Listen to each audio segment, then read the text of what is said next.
Curious George by H.A. Ray. This is George. He lived in Africa. He was a good little monkey and always very curious. One day, George saw a man. He had on a large yellow straw hat. The man saw George too. What a nice little monkey, he thought. I would like to take him home with me. He put his hat on the ground, and of course George was curious. He came down from the tree to look at the large yellow hat. The hat had been on the man's head. George thought it would be nice to have it on his own head. He picked it up and put it on. The hat covered George's head. He couldn't see. The man picked him up quickly and popped him into a bag. George was caught.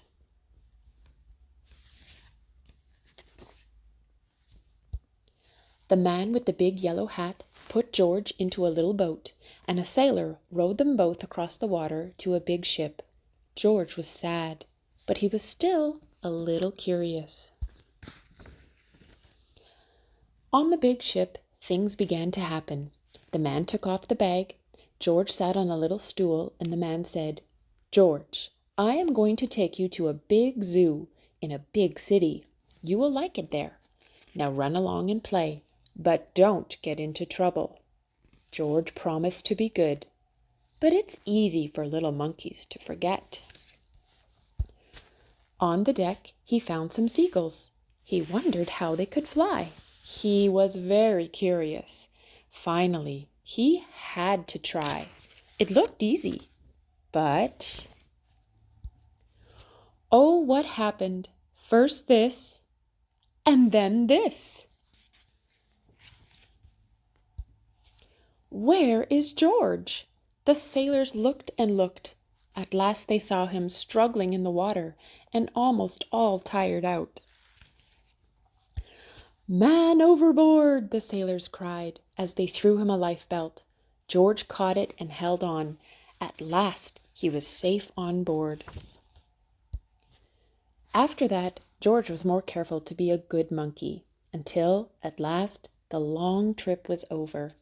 George said goodbye to the kind sailors, and he and the man with the yellow hat walked off the ship and onto the shore, and on into the city to the man's house. After a good meal and a good pipe, George felt very tired. He crawled into bed and fell asleep at once. The next morning, the man telephoned the zoo.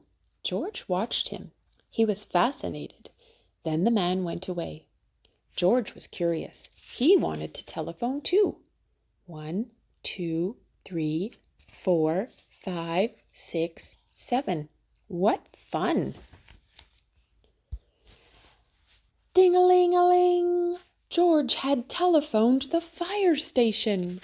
The firemen rushed to the telephone. "Hello, hello," they said, but there was no answer. Then they looked for the signal on the big map that showed where the telephone call had come from. They didn't know it was George. They thought it was a real fire. "Hurry, hurry, hurry!" The firemen jumped onto the fire engines and onto the hook and ladders. "Ding dong, ding dong! Everyone out of the way! Hurry, hurry, hurry!" The firemen rushed into the house. They opened the door. No fire!